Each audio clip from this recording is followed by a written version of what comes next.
Hello, welcome along to episode 110 of Adventures in Pop. My name is Simon Jacobs, and you are very, very welcome. If you're enjoying this series, why don't you do that thing that I often forget to talk about, which is subscribe and press like and send me comments and all that kind of stuff. It's lovely to have you along. This is a bit of an extra edition because I was going to be talking right now about the brand new Goldhawk Foxes single, which is out at the end of this week. I will come on to that in a different video. But first, I sort of feel like I need to address just one thing, and that is the sad death of Gordon Lightfoot. Much better known in the States and in Canada, where he lived, than here in the United Kingdom.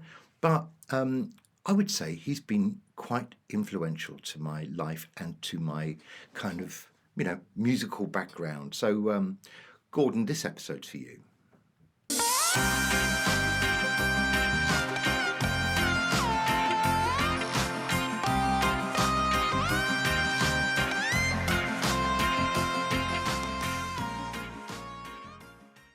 Let me start with a story from really, really years ago. So we need to go back to 1974. I was about 11 or 12. So 1974, what I would do, because I had already kind of discovered pop music and decided that, it was the gateway to excitement and possibilities, and I was completely transfixed and rather obsessed by the whole thing. I remember really clearly in 1974 going to bed with a small transistor radio. I know this is such a cliche, but it was so true.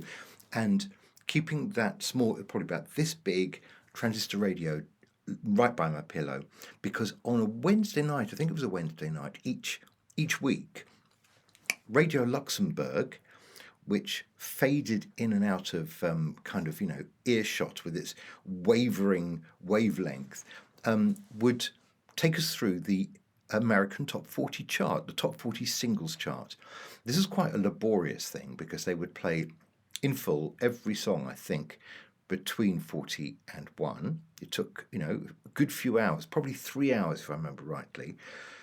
And they would do this every Wednesday. Now, the thing that was interesting about the American chart in 1974 was that things moved very slowly up the chart and then moved very slowly down the chart. So if there was a song in there that was going to be a really big hit, it would basically be in the American Top 40 chart for maybe, 3 months or 4 months. It was quite ridiculous. It would take that long for it to get all the way up, get all the way back down again. Each week it would move another 3 places, or 4 up, 3 down, or whatever it was going to be.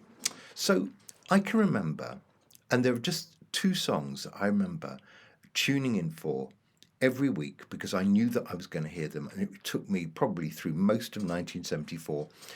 One of them was You Make Me Feel Brand New by the Stylistics, which I think got to number 2 in the American chart. And the other one was Sundown by Gordon Lightfoot, which got to number 1 in the States. I don't think it was much of a hit here, if anything at all. I did a playlist a few years back of my 50 all-time favourite songs ever written, ever in the world, ever, and Sundown by Gordon Lightfoot is one of them. So I would go to bed, ostensibly to go to sleep every Wednesday evening with my radio, listening to Radio Luxembourg, because I needed to hear Sundown by Gordon Lightfoot. Now, what was so brilliant about Sundown?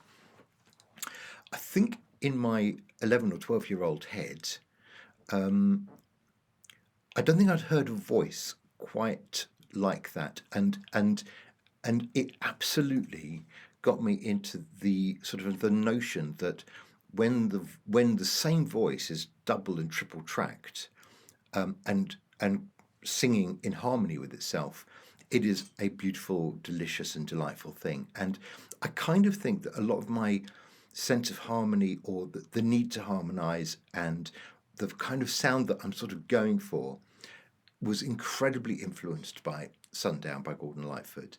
And then obviously from there, I realized that there were other Gordon Lightfoot songs as well. I mean, it takes a little time for a 12-year-old to appreciate that there's a bigger world even than the one they've just discovered. So then I knew about If I Could Change Your Mind, and then a little bit later there was an album, Endless Wire, which had Day Like Katy and The Circle Is Small. And then, of course, there was a really big hit with the Wreck of the Edmund Fitzgerald, I think in '78, which also was a really big hit in America, not much of a hit here. So look, Gordon Lightfoot, he was Canadian. He has died at the age of 84, so he's had a good innings, as they say.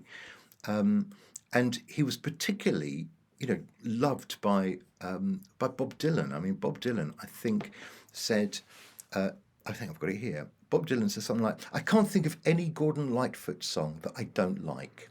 Every time I hear a song of his, it's like I wish it would last forever." That's pretty good from Bob Dylan. And I think it was Bob Dylan who inducted Gordon Lightfoot into the Canadian Hall of Fame some years back. So, a lot of his songs got recorded by lots and lots of other people. And if you ask me to describe what the genre of Gordon Lightfoot was, I would say it started out as kind of folk country. He would sing songs about railroad trains and driving, and sometimes about kind of industrialization and those kind of quite interesting. I guess we call them kind of blue collar country folk songs, and they were really good. And then gradually, I think he sort of morphed into something that was a bit more kind of adult contemporary, you would probably call it in America, and it was a more country rock type sound.